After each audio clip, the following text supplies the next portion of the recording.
Today's webinar is a webinar about dashboards in Microsoft Access. Get rid of that. My name is Maria Barnes, and I'm the chapter president of the Access Lunchtime Group. I also, in my day job, run Barnes Business Solutions, which is a custom software company. Yeah, we specialize in Microsoft Access databases and SQL Server. Do other types of solutions as well. But in any case, all right. So if we're talking about dashboards here, first thing I thought that we should discuss is what actually is a dashboard. And so I Googled it, and one of the definitions, at least, is a graphical summary of various pieces of important information, and it's typically used to give an overview of a business. So when you are designing a dashboard, and I have to assume that's for a Microsoft Access, although some of these tools could be taken to a different type of application as well, there's a couple things that you should consider. What is the purpose of your dashboard? Who is the audience?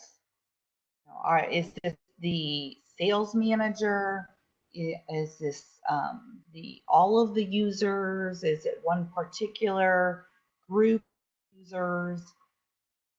What information would best display what that audience needs to know?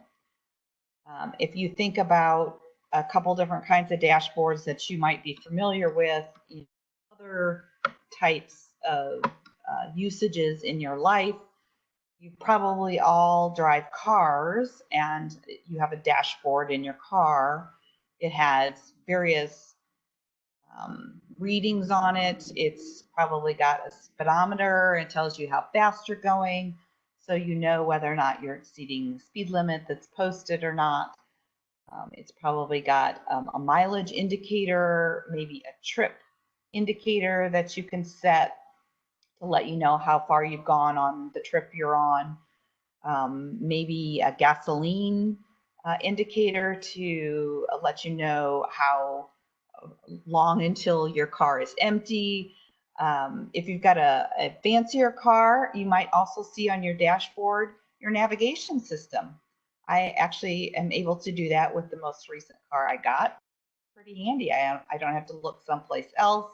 It's right there, kind of in the middle of my steering wheel and easy to see if I want it to.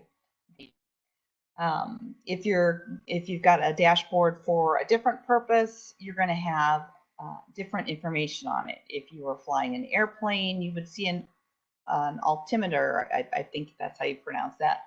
You don't need that on a car because you're hopefully hugging the ground.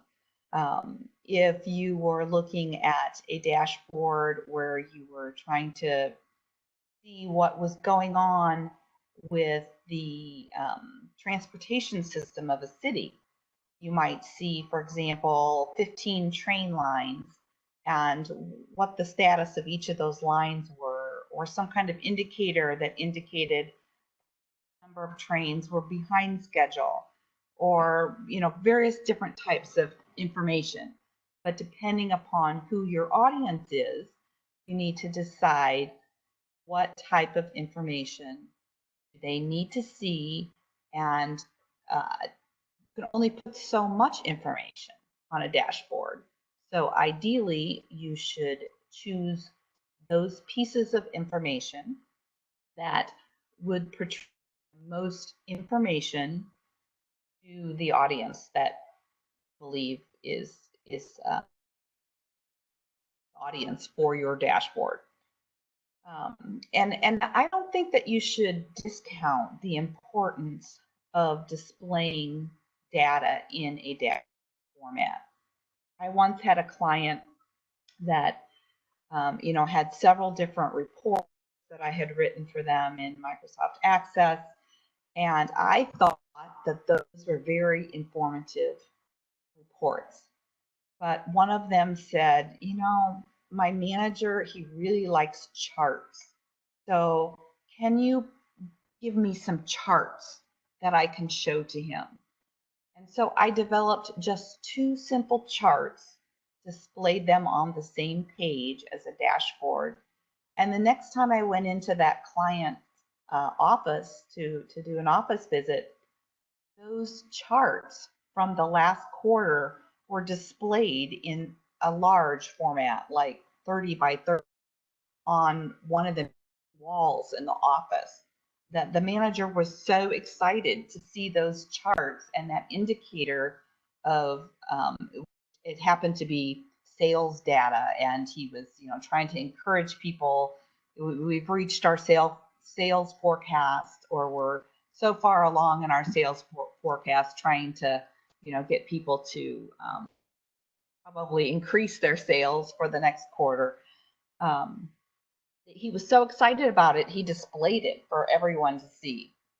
So not only can a dashboard be critical to a business's daily operation, but it can also be just a great way to show data, and all at once in one place for the most part. Then the last question to answer or thing to consider is, how often does it need to be updated or refreshed?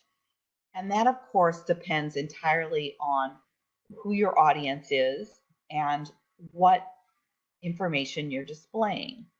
If you are working on a dashboard that you are trying to do, go ahead and mute here. Background noise, sorry. If you are dealing with information that needs to be time critical, if you're talking about train lines and an indication of where whether things are behind or not, maybe you need a once a minute refresh, or even more often than that. But if you're talking about something like quarterly sales data, then surely once you come into the dashboard is sufficient.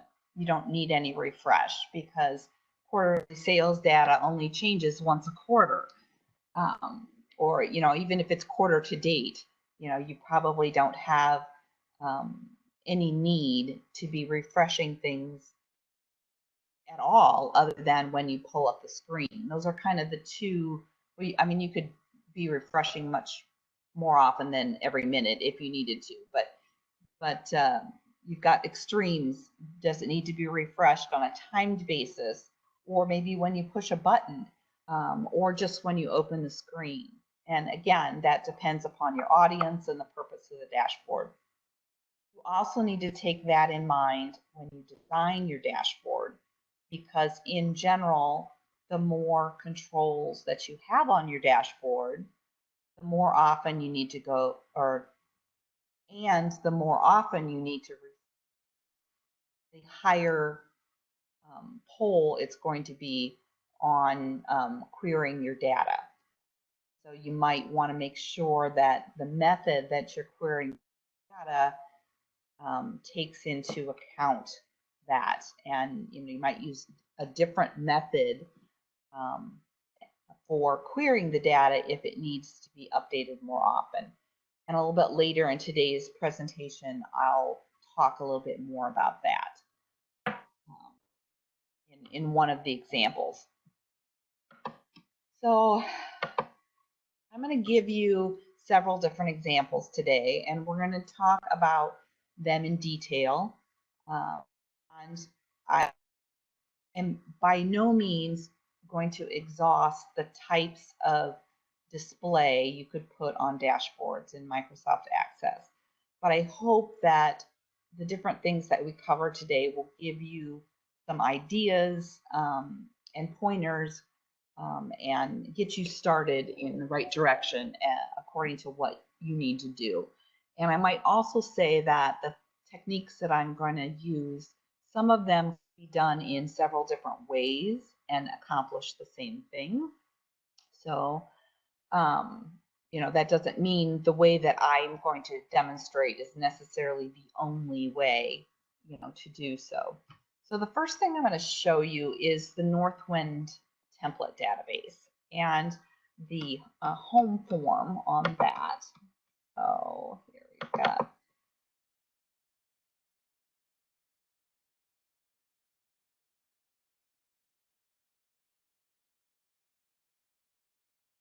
And it's pulling up.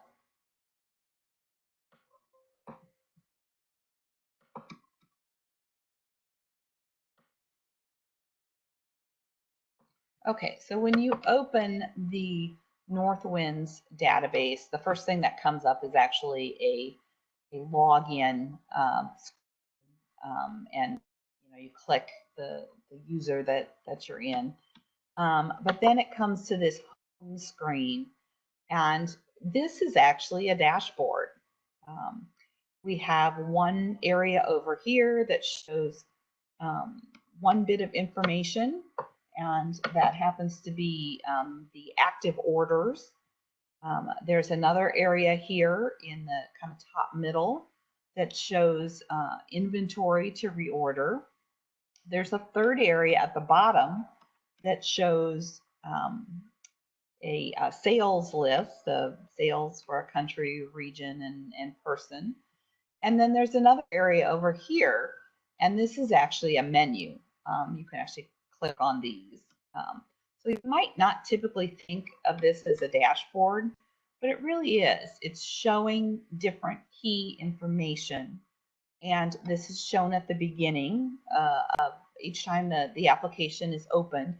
And that's a very common place for a dashboard, is right at the start, as your part of your start menu. And you see by this example that you can both show information in a dashboard format and still have some type of menu.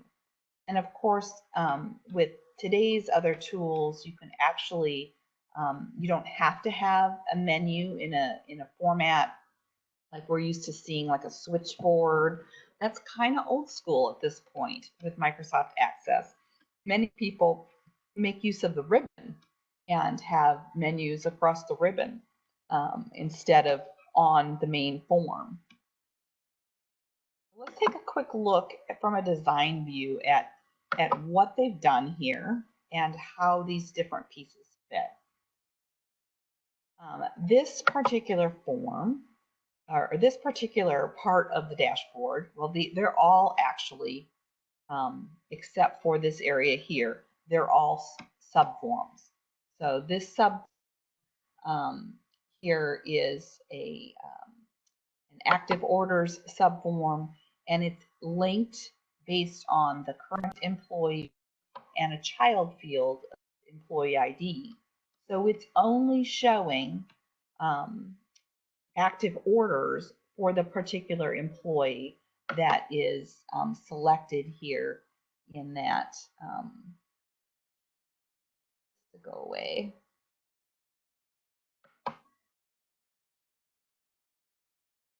Here we go. Sorry about that. Interfering with some of our screen real estate here. So whatever employee is selected in the top box, if you switch to a different employee, then it filters this subform based on that employee and the employee in the subform. And then this particular subform is in a data sheet format. And then we have this subform, which is also does very similar type of presentation here. It is a subform itself, also in data sheet format, but this one, you notice, is not linked via any data. So if we're looking at this in a real view here, and you changed the person you wanted to look at here, the active orders change, but the inventory to reorder does not change because that's not filtered on the person. So again, think about what data you want to portray and what purpose you need to portray that order from, and that will help you with your design. Then the last subform here, and again, it's just a subform. These are 3 forms. So this is a very simple way of doing a dashboard. This one happens to be also unlinked. This subform is in a single form mode. So you can actually go in here through this dashboard and page through instead of using the slider to different reorder inventory products. You can page through the inventory using the navigation buttons. So that is the first example. Close this out. The next example I'm going to show is a project tracking database that I gave one of my clients years and years ago. And of course, I've dummied the data that's showing here to just show a small amount of data and to be not live projects. But this example is simply a continuous form with some conditional formatting. So let's take a look at this one. From here, this one opens.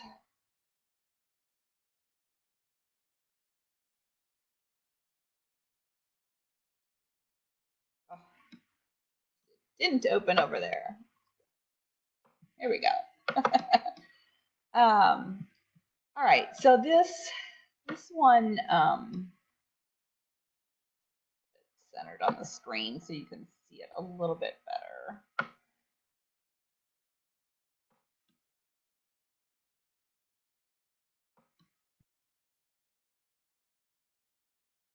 Maximizes when you all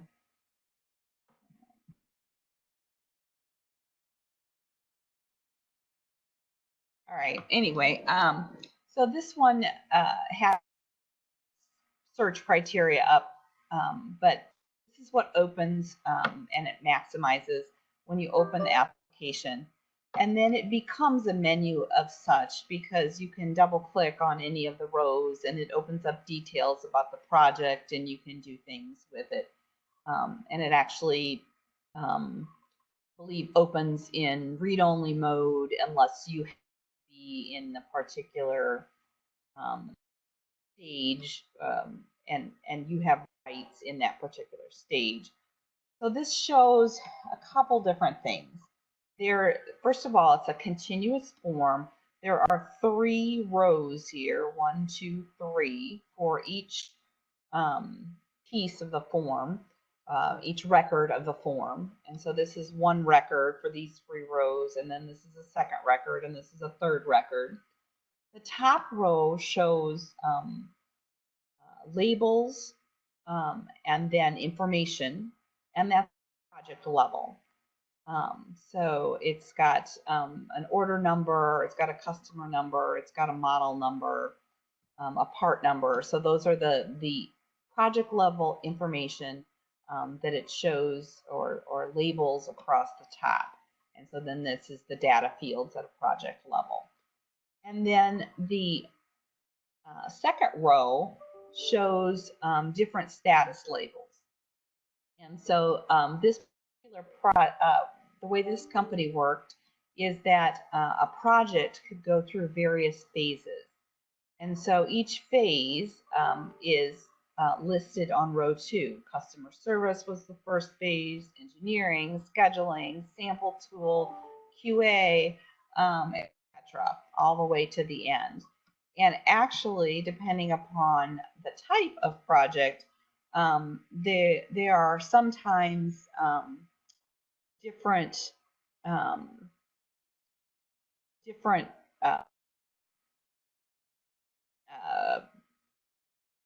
departments that the project needs to go through. Like, for instance, this one here at the very bottom, you notice that after the Q&A, instead of going to dimensional like these other ones do, there's a value added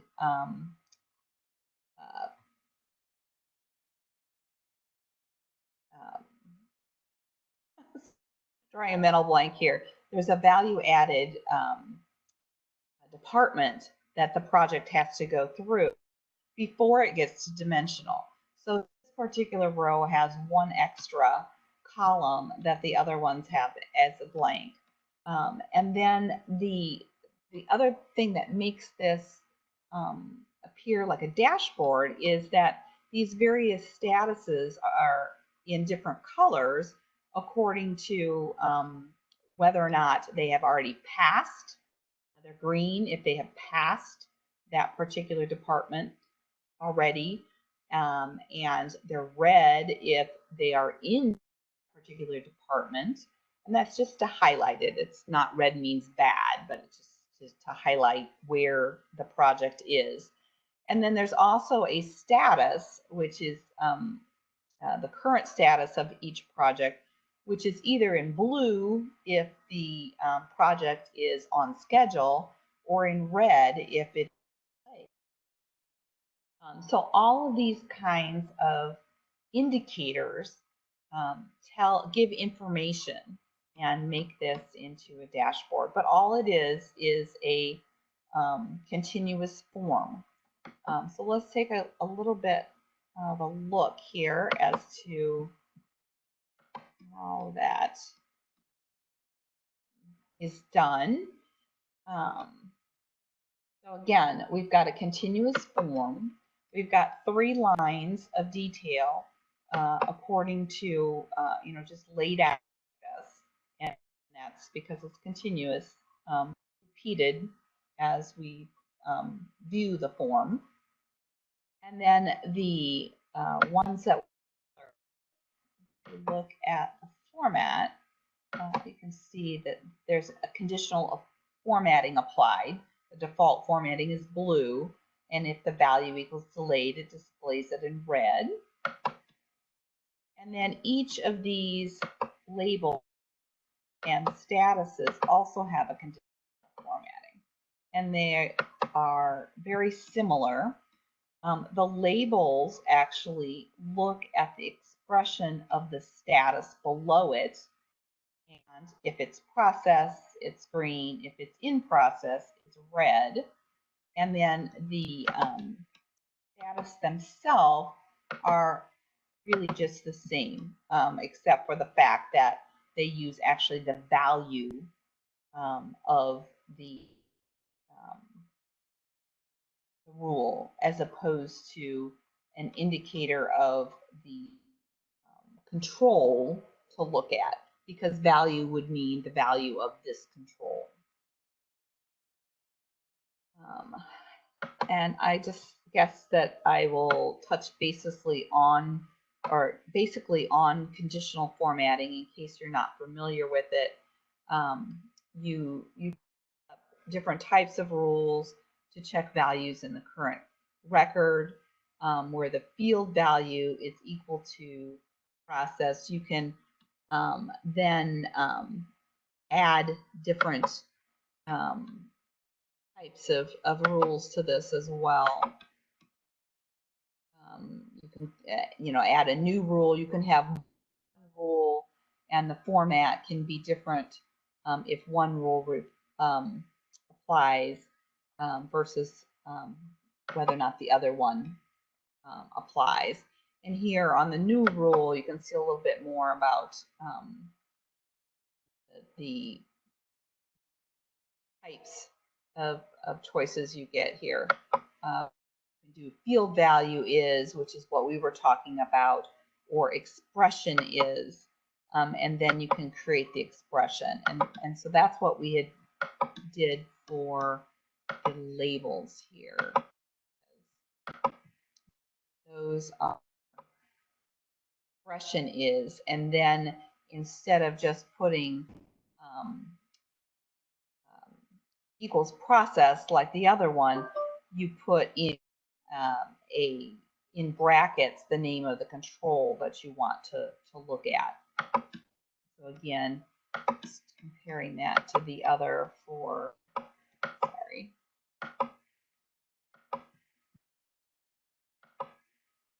Here you get the field value is equal to process.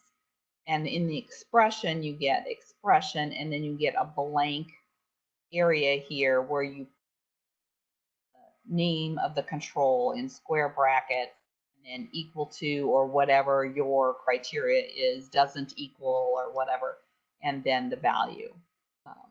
So very similar, but different. If you want to do that based on the value of the current control or another control in the record. Okay. I think that's probably all I want to show about that example. And then the last example, I made up a dashboard and I used the Northwind template database and some of the queries and stuff in that, already in that for this example. So if you wanted to try this yourself, you know, either after watching today or we are recording the video, if you want to study the video in a little bit more depth, you know, you can actually try this out on your own. And I added a dashboard in that with a couple different examples: queries, charts, subform, which I know we saw in Northwind template database, but I kind of wanted to just reiterate that you can combine different types of information all on one dashboard. And I even chose a view into an Excel spreadsheet for this one. So let's take a little closer look at that.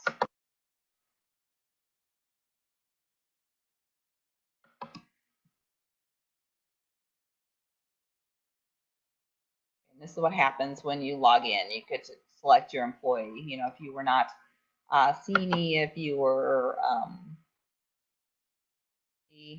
then you would choose Nancy. I know it's not very secure, is it? This is an example.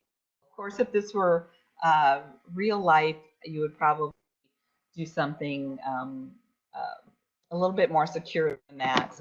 I myself typically use the Windows login, and then I look up what the current Windows login is in the user table. And that works really well if everyone's got their own laptop and not some kind of shared situation where you're sharing computers. If you're computers, you obviously have to have some kind of a login with password or something like that in your application itself. But I prefer not to do that if I do not have to. I also just might say I not say this ahead of time, but questions are welcome. I will have a question time at the end, but if you have questions in the middle here, please feel free to post them in the chat, and you know, I can try to answer those as we go along here. So the dashboard that I want to show you for the last example today.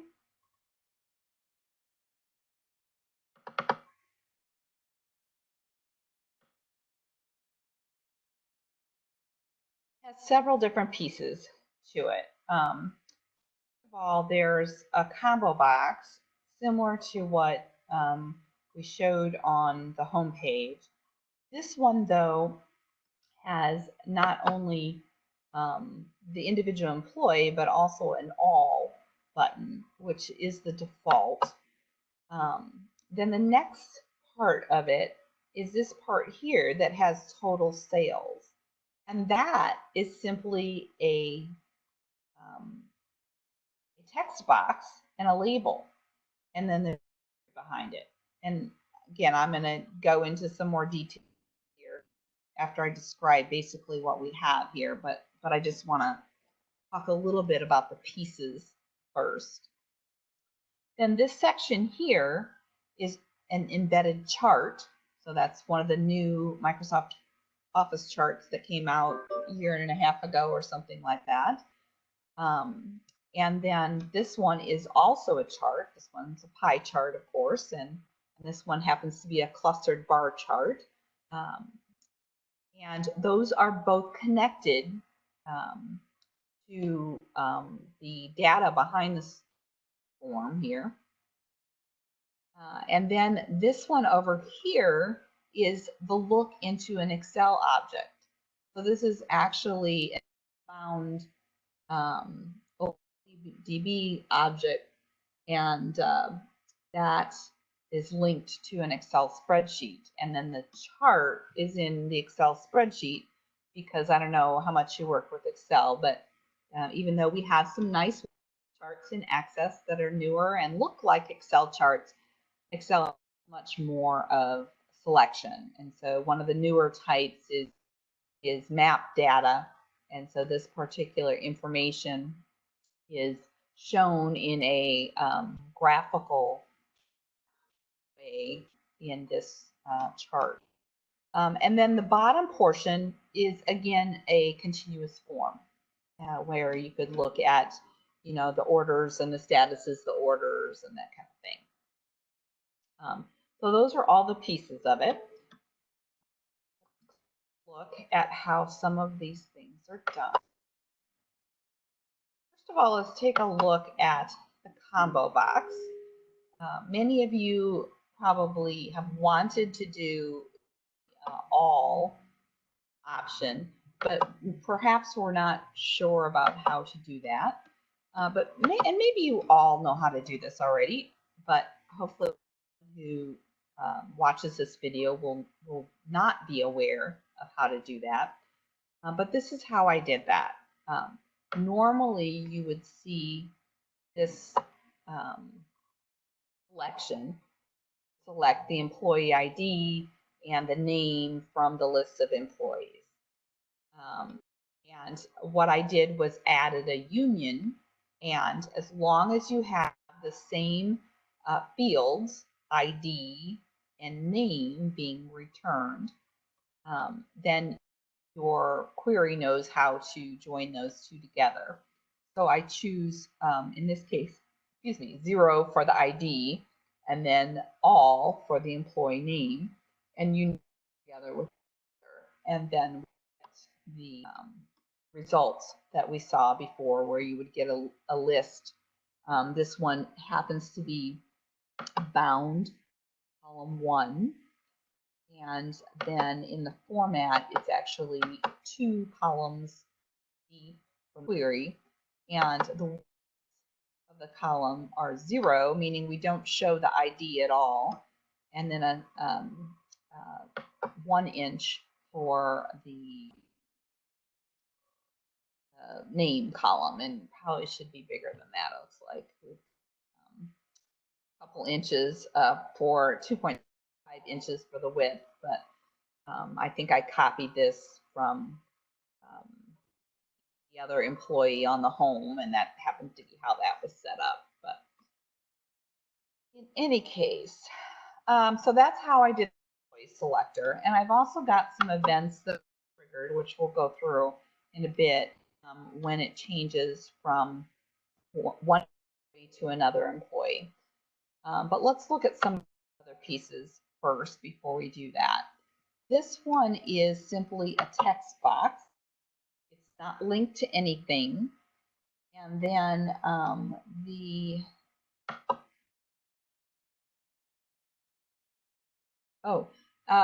in the form, at the beginning of the form, I fill that. So on the load, and you could, excuse me, maybe do this in the actual field itself, but because I want to change that value every time that we switch on the employee, I opted to do it once on load, and then also change that on filter here. So on load, I set the field to a dsum of the amount field from this query, product sales by employee and category. And the where clause for that is 1 equals 1. So in this case, when I load the form, I get total of sales for everybody. And the reason I want all the sales is because the default value that I have here for my employee is the first item in the selection, which happens to be all. Okay, and I notice it says 0, but the way that the item data works is that 0 is the first member of that. So then later in the code, about after update event, I check, and if the employee equals 0, which that's our all indicator, the total sales is set to the same as it was on load, the sum. But if it's not 0, then the filter is different. So I use employee ID equals the value of that. So in that case, it would sum only the amounts that are for that employee. I'm changing what the control source is, depending upon which employee or whether or not all employees are selected. So that's all this one is a text box. And here's where I said that I was going to talk about this a little bit in the presentation. Here's where if you have just one indicator like this, it really doesn't, and in this case, this happens to be the Northwind database, and the tables in here are all internal. But if you were linked to or SQL Azure, you're in the cloud, you're going to get more traffic back and forth when you do queries. So if you're in a case where you have, say, a whole area of these text boxes, and each of them has a different query associated with them, if you were doing this connected to SQL, say, you could take advantage of the power of SQL and not set the source equal to, if you had 5 of them, 5 individual queries, but you could use one stored procedure to say, go out and grab the dashboard information for employee number 0, meaning all, or 2, meaning, whoever. So you could go make one call out to the server to get the information and return back 5 values, and then put those values into fields. And that would save on, traffic.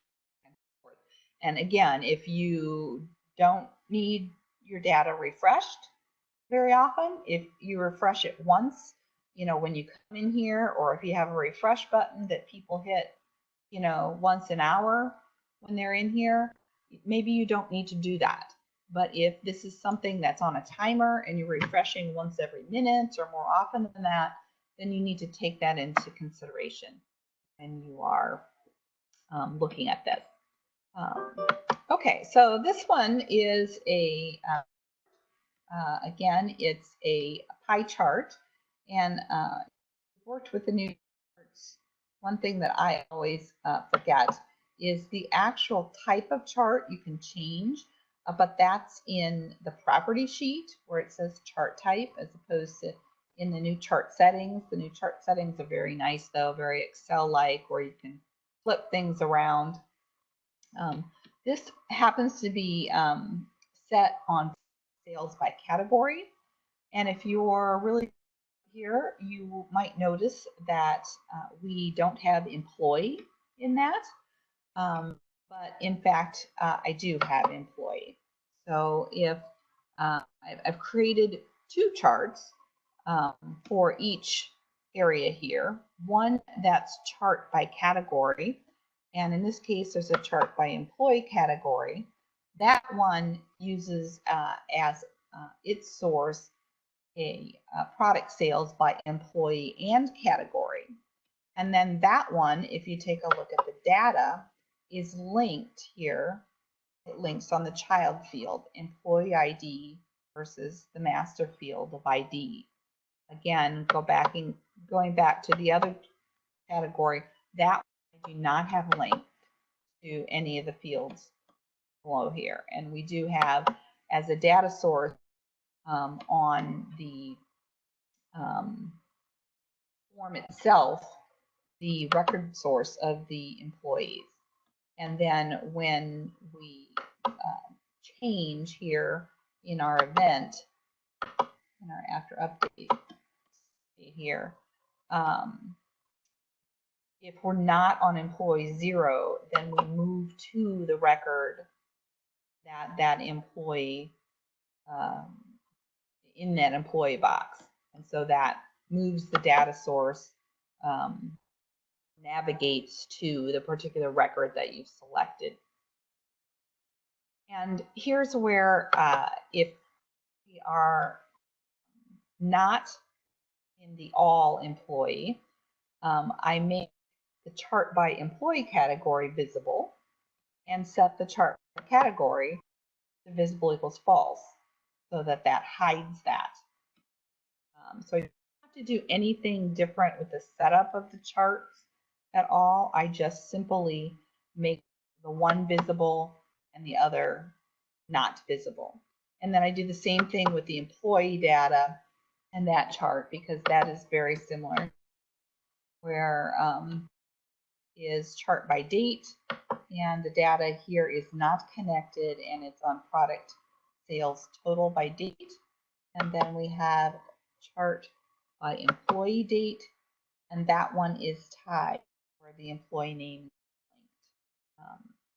So again, the code here just makes one visible and then the other invisible. And then up in the all, it does just the opposite. It makes the charts that are by employee not visible, and then the ones that not by employee, it makes visible.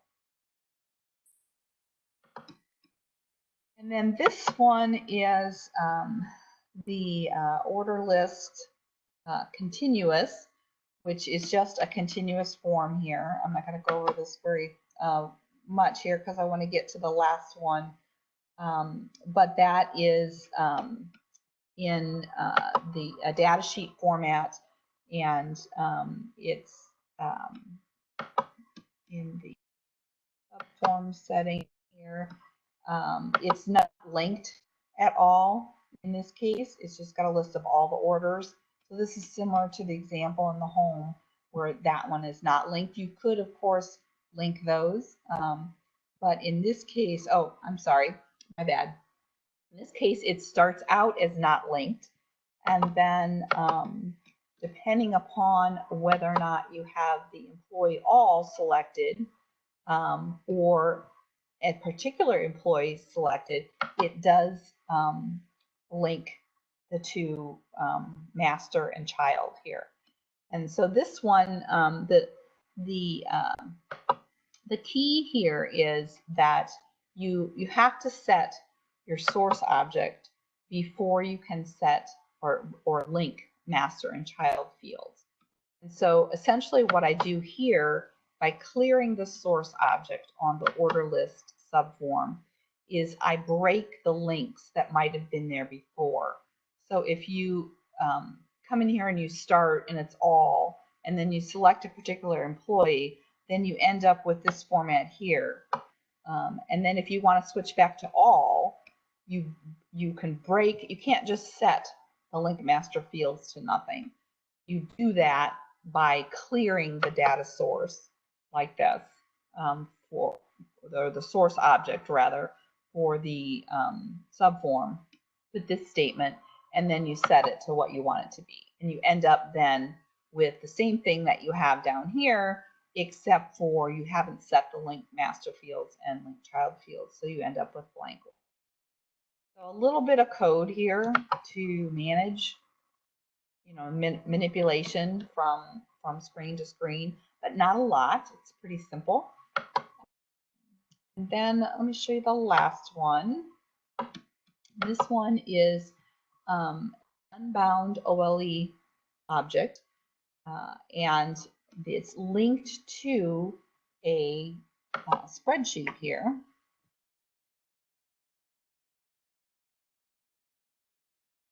And when you link to the spreadsheet, and it's type linked, let me show you how you start that, just so that see how that looks. So from your form design, you have your control here, and the unbound, there's two OLE objects.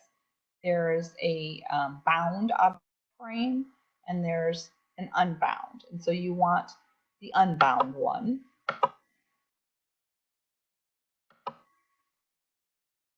Just click like that to start it. And then you can select the object type, and you can create a new one, or what I did is I created it from a file. So I browsed to the file that I wanted, and that file happened to have already had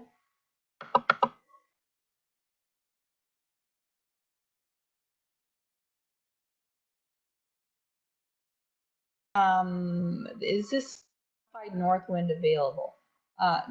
No, this is a standard Northwind, and then I modify it, but I added that entire dashboard form, so could attempt to do the same thing, but the data and the queries and everything that I'm using are already in Northwind. So I hope that answers your question, Giorgio. So here's the Excel sheet. Because I have it focused onto this particular worksheet, it knows to look at that when it goes in and links to it. So let me take a look.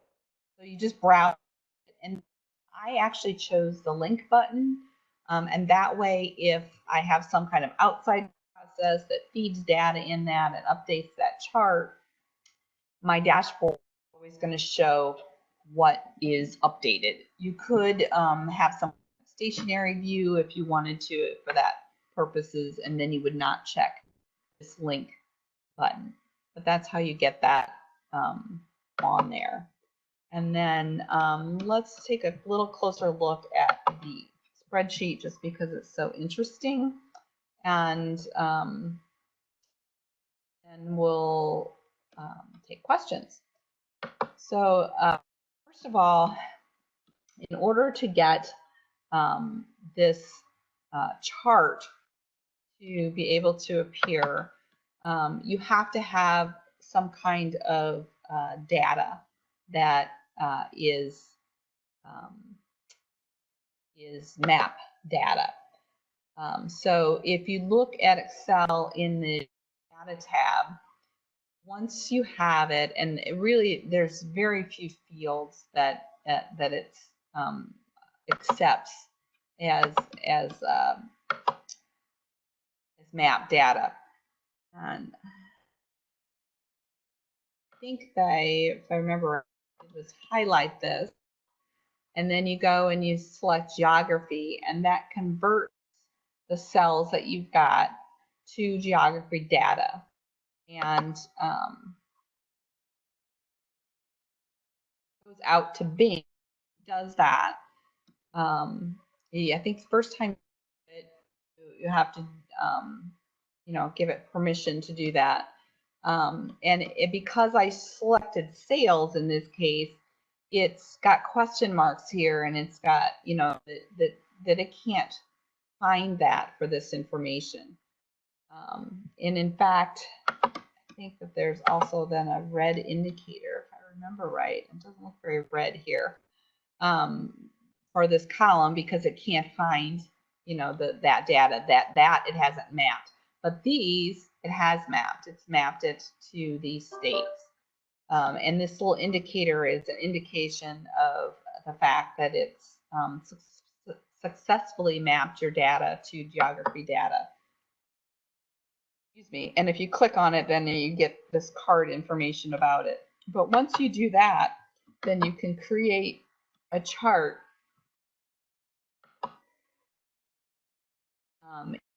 styles and based on that data. And so, oh, here's where it's red. I guess maybe when I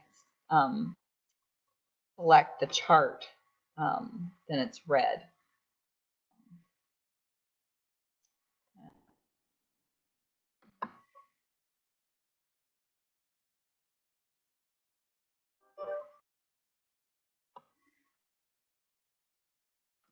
Okay, so it on the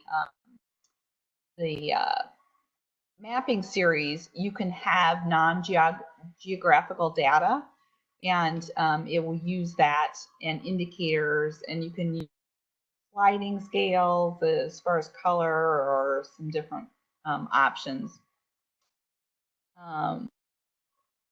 Yeah, it doesn't have a question mark, probably because it doesn't have a point after it. It's probably tried to map that. Here, let's see what the card is. Let's see the card. Yeah, it's probably like a longitude, latitude, or something like that. Yeah, I don't know. That's just by chance, but this one doesn't. So anyway, okay. So anyway, that's a little bit about how I did that, and you can go obviously pretty fancy. Microsoft Excel you can get Power BI involved and that kind of thing, you know, and link to Excel. That's pretty snazzy. And you can click on things and that kind of thing with Power BI and Excel. Not just limited to what Access can do. You can open this up a little bit, but certainly display a lot of information, you know, even within Access. You might notice that, go here. What I clicked on.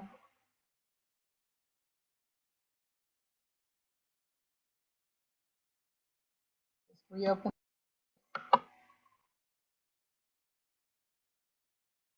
Back to this dashboard here. And I guess now if anybody has any questions, notice that this changed a little bit here. You know, we've got, I still have it open, but the field values here must have changed by I did. I'm going to go ahead and save it here. Save.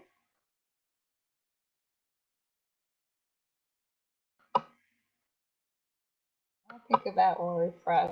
We have to go back out to refresh that. You could put a refresh in there.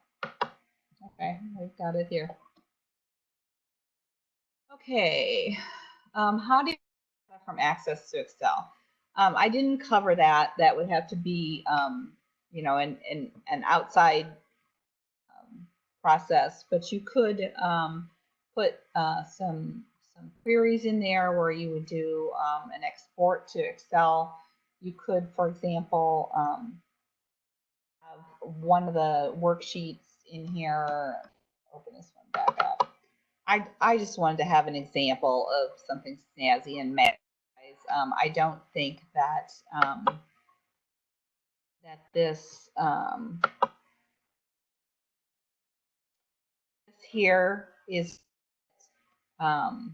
what I started out with. So I do a bit more work, obviously, in order to get things. What comes out of the Northwind database itself. And then I think that I turned that into a pivot chart in Excel. And then I turned that information, and it didn't take the city or the country very well, the way I had it formatted. So I ended up using only the state. I could have maybe gotten it to work better that way, but I just cut and pasted in. But yeah, you could do something where you say refreshed the data in this worksheet from an export query in Access, and then did some work where you called a refresh from your data source, and then this data source as well. So that's kind of out of the scope of today's presentation on how to do all that in Excel. But I want you to know that you can make use of Excel dashboards. Other questions? We have 4 more minutes. And you can try unmuting everybody. Unmute all. There we go. I unmuted everybody. If you want to be muted, go ahead and mute yourself back.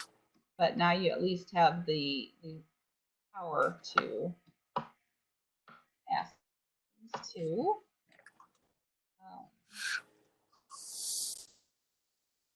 No question. Displaying information and graphics from Excel too. Good to leverage everything. Yeah.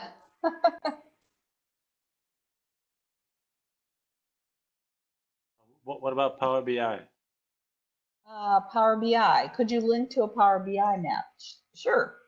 I mean, if you've got a Power BI map, and that I guess I mentioned that, but Excel has not only types of charts that Access doesn't have, but you can put things like Power BI in it. So you could definitely do that. So would you use like a path, like you're using to connect an Excel chart? So you would, well, if you were using Power BI, you would be using it from within an Excel spreadsheet. So you would have to first hook up an Excel spreadsheet to the Power BI query and get your chart or whatever you've got going in there in Excel, and then you would link to the Excel workbook. The chart at the end of the day is created in Excel rather than in Power BI. Yeah. So you're really doing the same thing as what I just showed, but if your Excel workbook that you were working with had data behind it that was part of a Power BI query, then you could still display that from within Access using. What about if you actually want to link to a chart within Power BI's dashboard? No, that would be different. I'm not sure about how to do that. Sorry.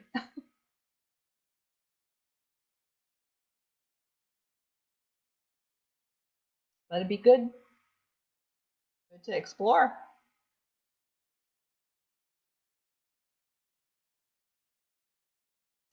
Here about what all options it gives us for starters.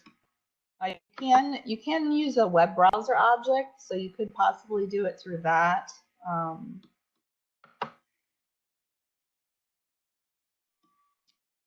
For the OLE unbound object.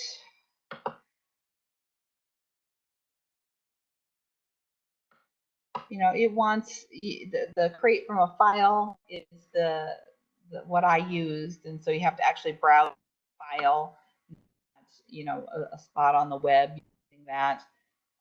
So these are the various types of objects that are built in to create new. You don't see a link to Power BI here like that. So, but you might be able to use browser object to then browse to a location in your Power BI interface. another option. We are at the end of our hour, but thank you all for joining us. This webinar will be has been recorded, and it will be available hopefully in a week or so on our YouTube channel. So thank you all. Next month, I'm still working on what the presentation is. I have someone that's then that will be the Tuesday of Thanksgiving week for those of you who are in US. And then December, we're taking a break, and we have a Center in January. One I believe is on themes in Microsoft Access, so that should be a really interesting. Oh, hopefully you can join us again. Thank you.